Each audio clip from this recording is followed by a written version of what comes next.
All right, we are live. So, on Wednesday, we just barely started talking about free fall, and I covered how do you know when something is in free fall. It is when an object is in midair, but the air isn't actually doing anything. And our basic assumption in kinematics about free fall is that all objects have the same acceleration due to gravity, which is minus g, because g doesn't have the minus inside it, we have to put it out front, and it's equal to minus 9.8 meters per second squared. And then we did an example where I considered dropping something for a time of a half a second. And what we found is that our displacement equation from kinematics, the 1/2 at squared equation, simplified to that. H is 1/2 gt squared. And you plug that time in, you get a number.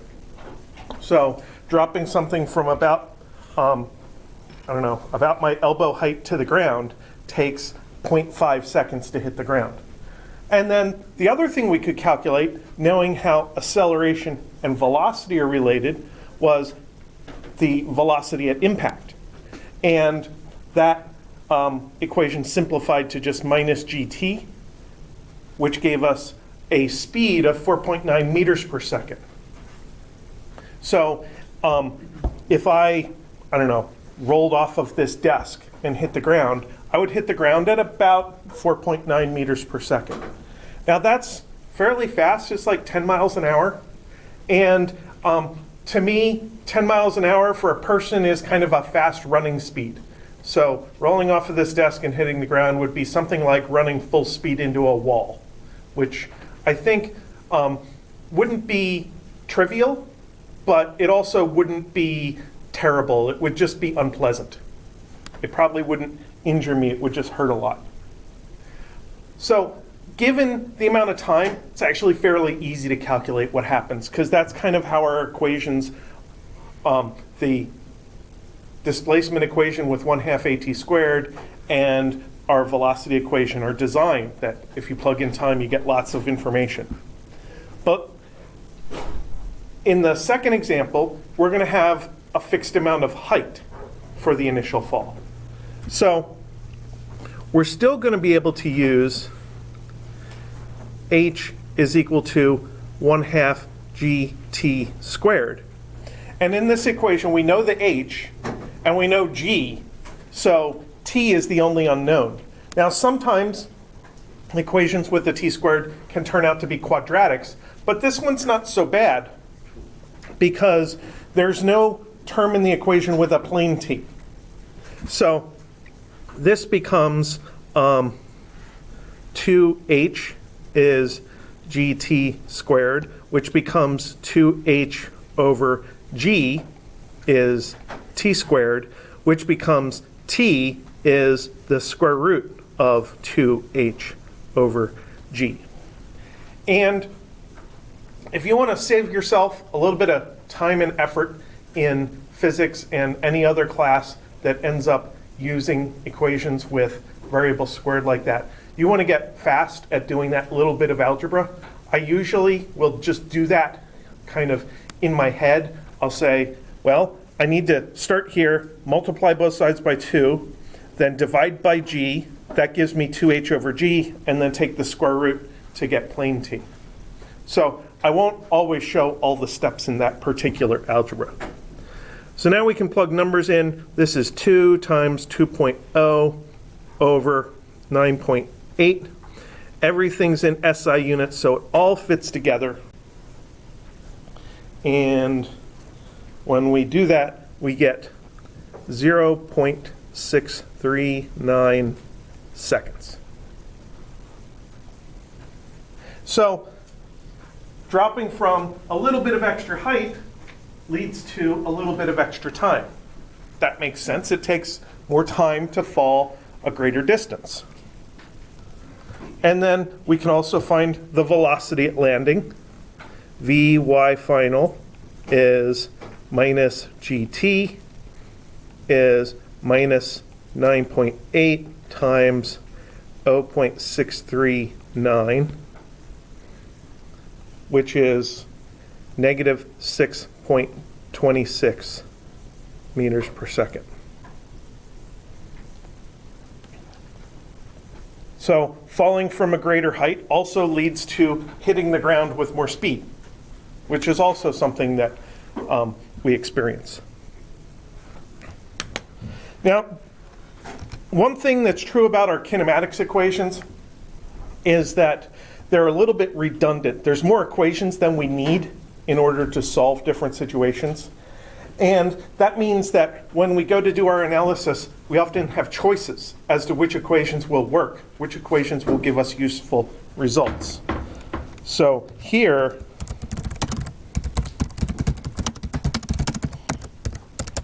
we could use the v squared equation.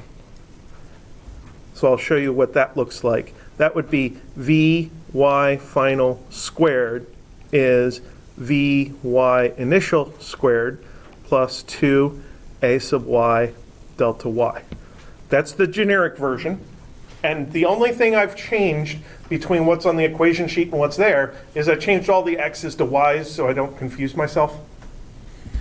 And this is Vy final squared. I'll pretend I don't know it.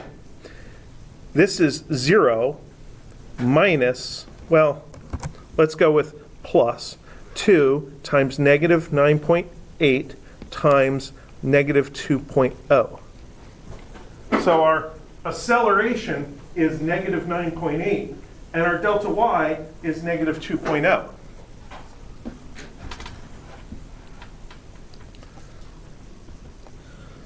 So this turns into Vy final is effectively 2gh is 39.2.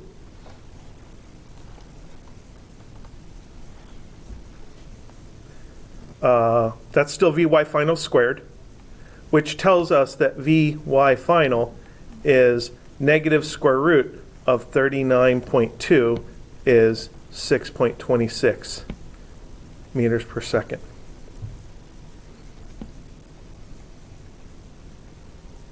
And one thing to remember, whenever you're solving an equation where you have a variable squared and you have to take a square root as part of your algebra, you have to consider whether you want the positive or negative of the square root.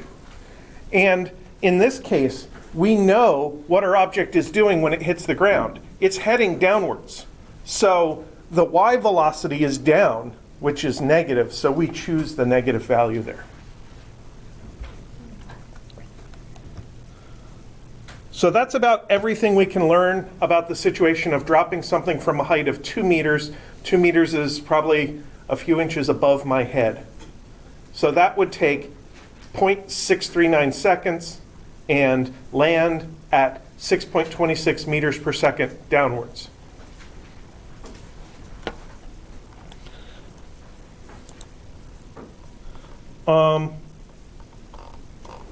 So both of those examples involved dropping something from rest.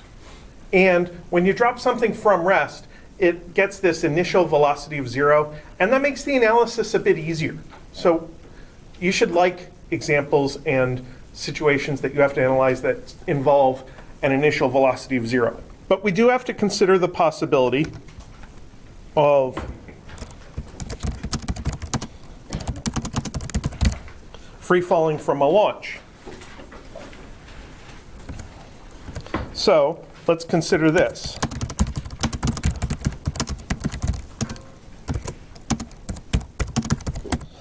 We'll throw a ball upward at 4.9 meters per second.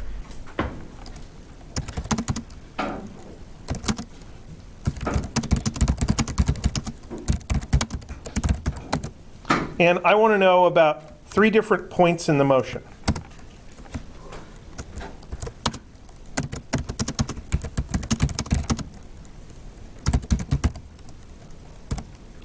Point A is at the very top of the motion. Point B is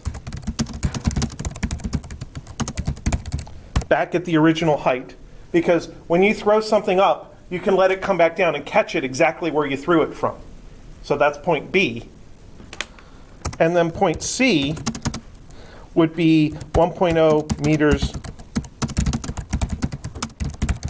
below the original height. So throw something from waist level, let it go up in the air, and back down and hit the ground instead of catching it.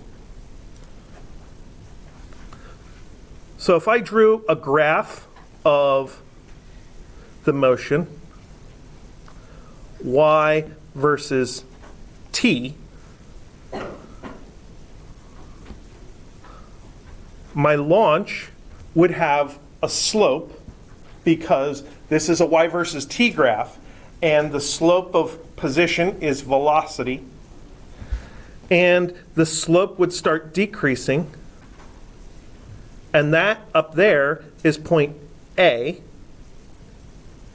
and then the object would start falling from the top, and that is point B, and then down here somewhere is point C. So those are the 3 points I'm worried about. Now when I do this analysis, I need to be a little more careful with the equations because that VIY that we crossed off before is going to be 0 this time. So we need to think about the full equations.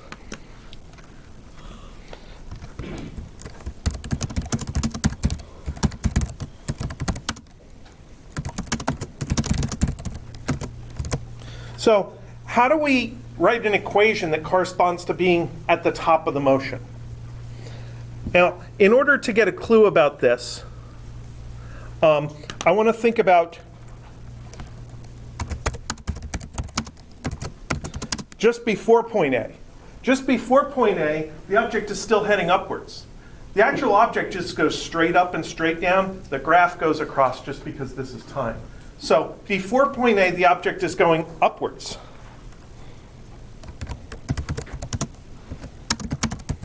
Whoa.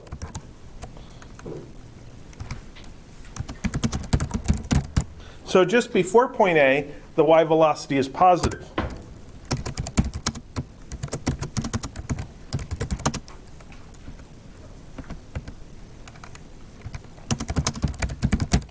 Just after point A, the object is on its way back down, so the velocity is negative.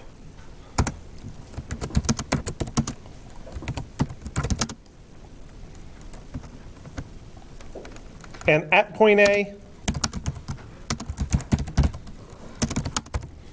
the velocity in the y direction is 0, which is in between positive numbers and negative numbers is 0. So for point A, we're going to say Vy is equal to 0. And that'll become useful in two different equations. One is the v squared equation. V final y squared is v initial y squared plus 2a sub y delta y. So in this equation, this is our 0. And then this is 4.9 squared. And this is plus 2, negative 9.8, and delta y.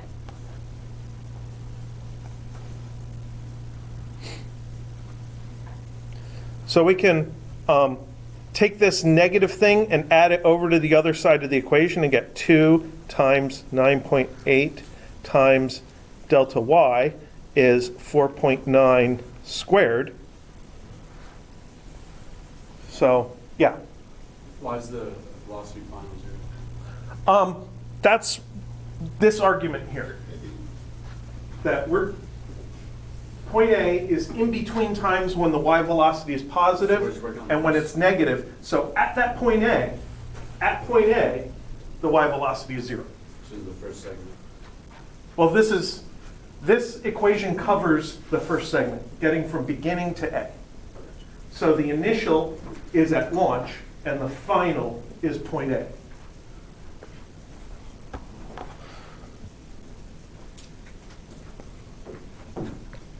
So then our delta y is 4.9 squared over 2 times 9.8, which is 1.225 meters. That number seems familiar. That's the exact same height from before, from the very first example. Let's look at one of our other equations. Maybe we'll get some more insight about why that's true. Delta Vy is Ay delta t. So our delta Vy should be final minus initial velocity.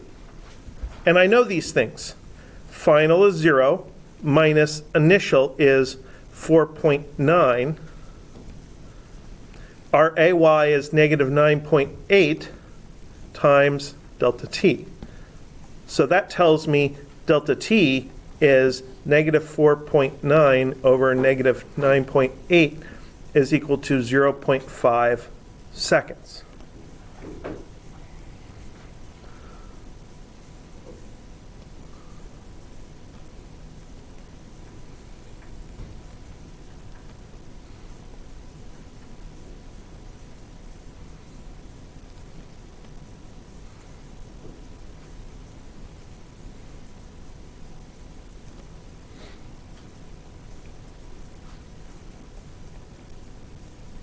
I just figured out how to draw the description of the process. It's what you said. This process is getting from the launch to the top. So the I's in our equations correspond to the launch, and the F's correspond to point A. Yeah? Why is delta V 4.9 instead of the 1.225? Well, this 1.225 is a y value, and this is a velocity value. Okay. So my delta y is 1.225, but my delta velocity is negative 4.9. And it's negative 4.9 because we used to have 4.9 meters per second of velocity, but we lost it. We got to 0 now. So just like if you used to have $20 in your pocket, and then at the end of the night you find nothing, it's because you lost it or spent it, so that was a decrease of that money in your pocket.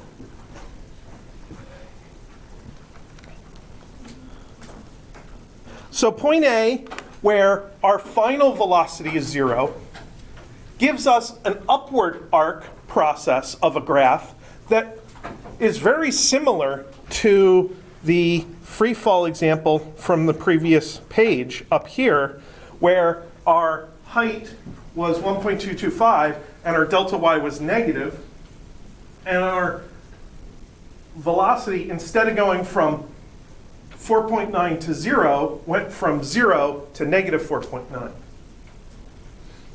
And if I wanted to graph this process as a like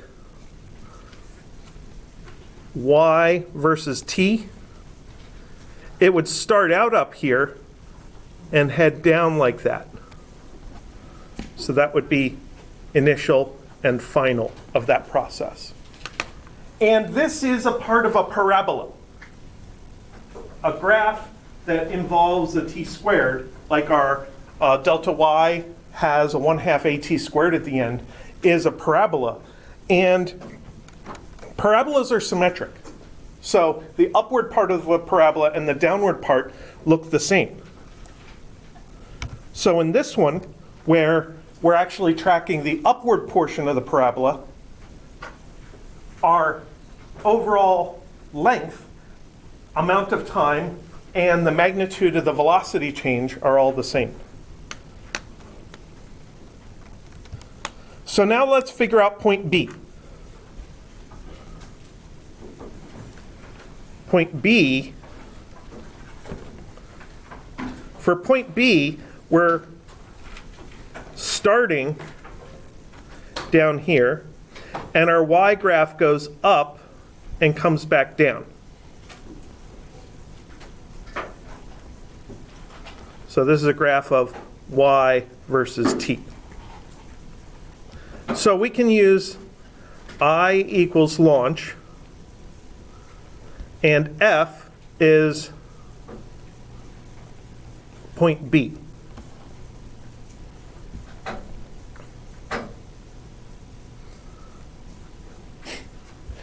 Now for this, there are various equations we could choose. One thing we could do is we could say V final y squared is V initial y squared plus 2a sub y delta y. So that equation's true for all constant acceleration.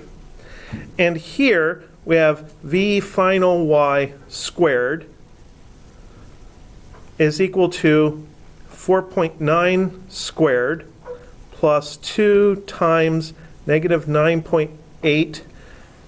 What about our delta y?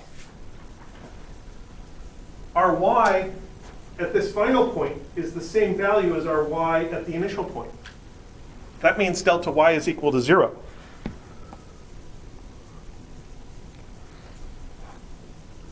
From launch to point B, the delta y is equal to 0.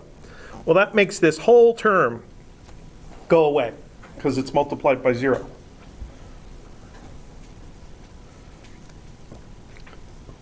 So VFY squared is 4.9 squared. So I take the square root of both sides and think about the plus or minus, and I get VFY is negative 4.9. It used to be squared, now it's not, and I had to think and choose the negative sign.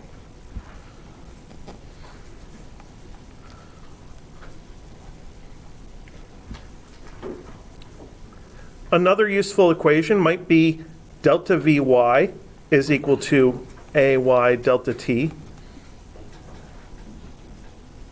And here, my delta Vy is more complicated. My final is the negative 4.9 that I just figured out, minus the initial, which is a plus 4.9 that I was given, is minus 9.8 delta T.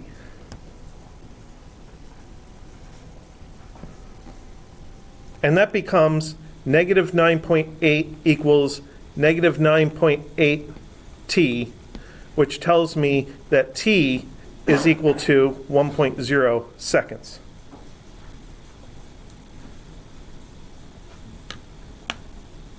So remember how I said parabolas are symmetric?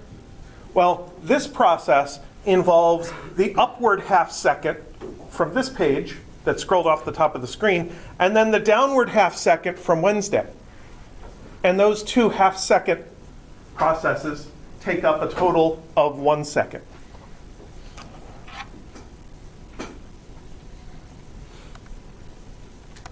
So now there's not much more to learn about point B. We know the velocity, we know the position, and we know how much time it takes to get there. So we're kind of done with point B. Any questions about point B? You might wonder, is this always going to be true? Do we always end up with the same speed at landing as launch? The same 4.9? Well, it doesn't always have to be 4.9, but if you launch and land at the same height, you will end up at the same speed because of this v squared equation, the fact that that term gets multiplied by 0, so it gets wiped out. So now we have point C. Point C, where delta y is minus 1.0 meters. So the process we're thinking about as a y versus t diagram starts out here, goes up, and comes back down here. Final is point C. Initial is launch. So I can go through the exact same process I can do the v squared equation. V final y squared is v initial y squared plus 2a sub y delta y. This is v cy squared is 4.9 squared plus 2 times negative 9.8 times negative 1.0.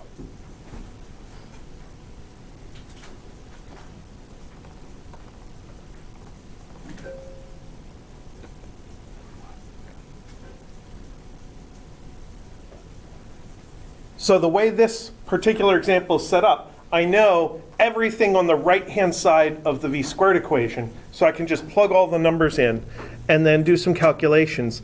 This is 24.01, and this is plus 19.6.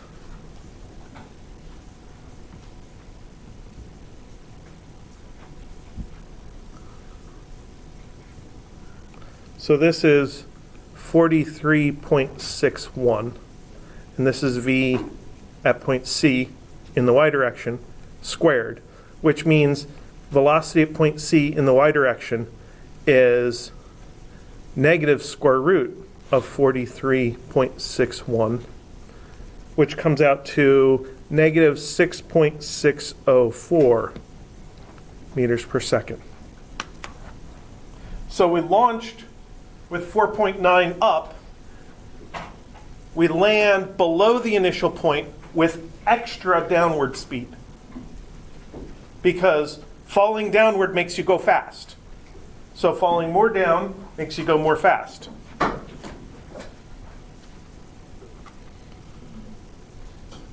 And then we can figure out exactly how much time it takes using delta Vy is ay delta t. Delta v is v final y minus v initial y, which is negative 6.604 minus a positive 4.9, which is equal to minus 9.8 times delta t. And this turns into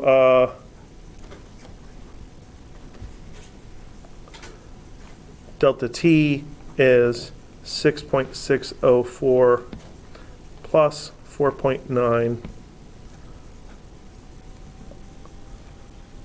all over 9.8, which is 1.174 seconds.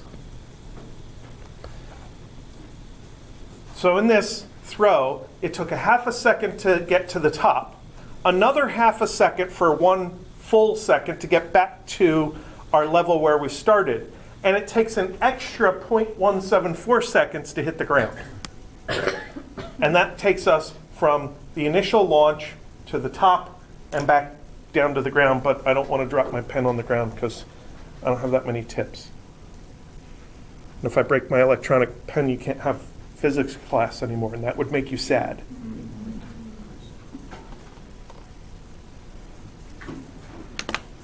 Now, I have a question.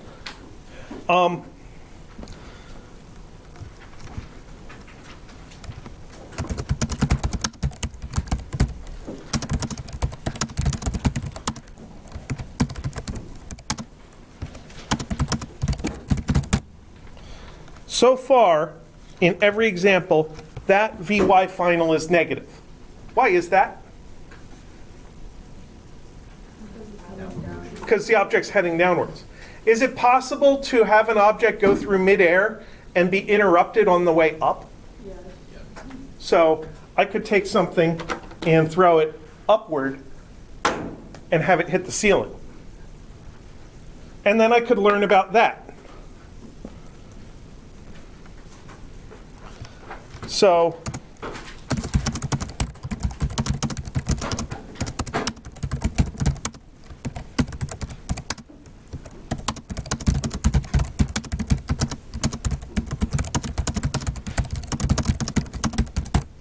you can have an object that is caught on the way up. So this ceiling is about 3 meters up.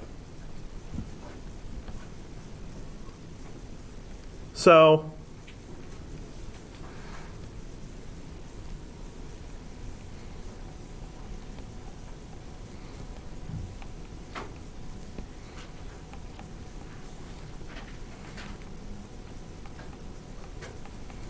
let's toss an object up to a 3.0 meter height.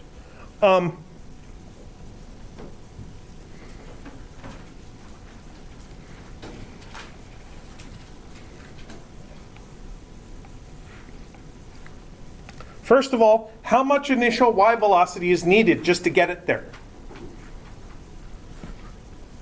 So let's calculate that. V final y squared is V initial y squared plus 2a sub y delta y. The V squared equation is very good if we don't know time and we don't care about time. And time isn't part of our knowledge of this situation, and time isn't part of our concern about the situation. The V squared equation links velocity with displacement directly. So let's put in what we know. I'm trying to find VIY, so that's going to be itself. And we're going to have a plus 2 times negative 9.8 times 3.0. And then VFY squared. We don't know that either. We're going to have to do something about that. Let's solve for VIY squared. That would be VFY squared plus 2 times 9.8 times 3.0. So at this point, we have one equation and two unknowns. We're going to need to do something about the unknowns. And I think the key here is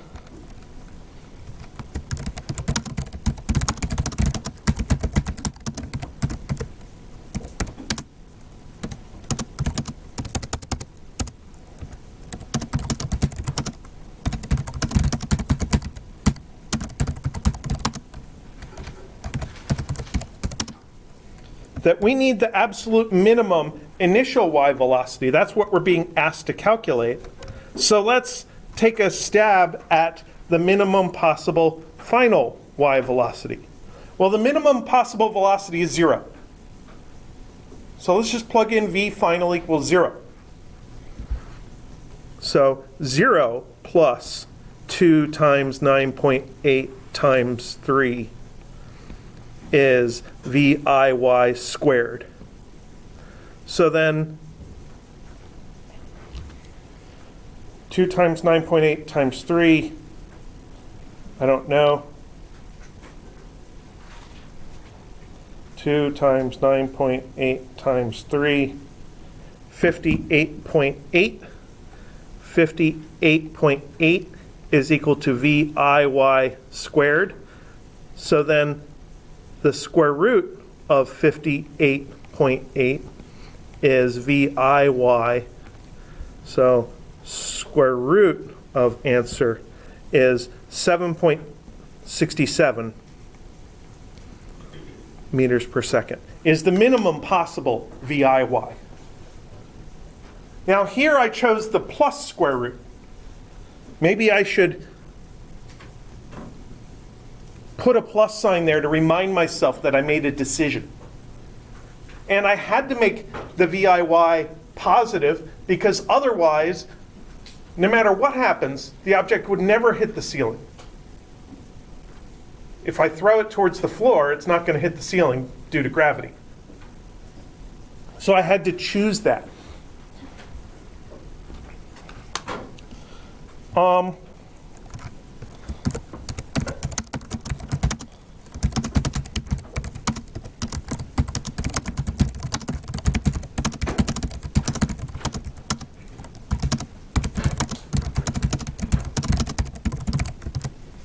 Let's give this object an extra 2 meters per second of initial velocity. and I want to know how fast it's going to go when it hits the ceiling. So we're talking V final y squared is VIY squared plus 2a sub y delta y. So this is going to be 9.67 squared plus 2 times negative 9.8 times 3. So this is V final y squared is numbers. 9.67 squared. 93.5 minus 58.8, because that's 2 times 9.8 times 3. And then actually do the subtraction, we get V final y squared is equal to 34.7 meters per second. So V final y is the square root of that, 5.9. Well, that's interesting. An extra 2 meters per second at the bottom gave us an extra almost 6 meters per second at the top. And that's because the relationship between velocity and height is not linear. It's not a like y equals mx plus b type function. There's v squareds in the equation. That's what the v squared ends up doing to us. So if you want to know how much extra velocity you get by giving, at the end, by giving yourself extra velocity at the beginning, you actually have to calculate it out. There's not much else you can do to that.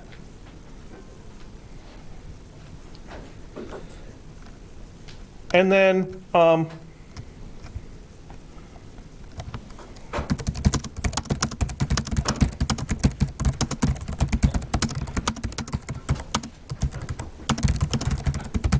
what happens if we give it too little velocity? So then we end up with V, oops, I want to change colors again. V final y squared is, say, 5.67 squared plus 2 times negative 9.8 times 3. So 5.67 squared is only 32.1 minus 58.8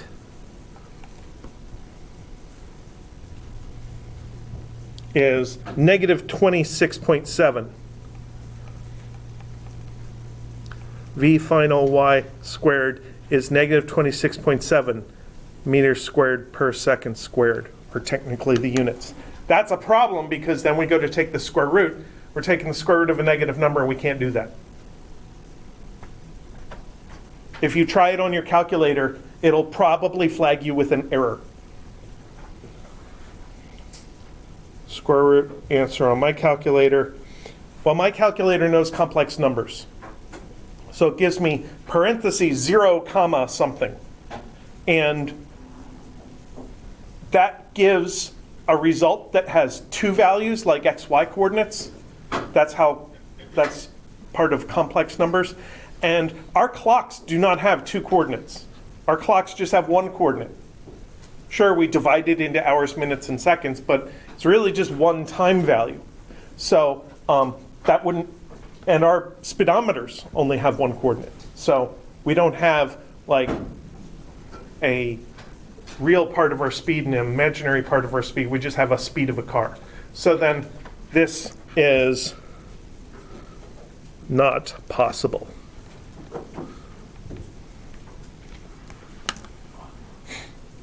So that gives you an idea of how our kinematics equations are all related to each other and work very well for free fall situations.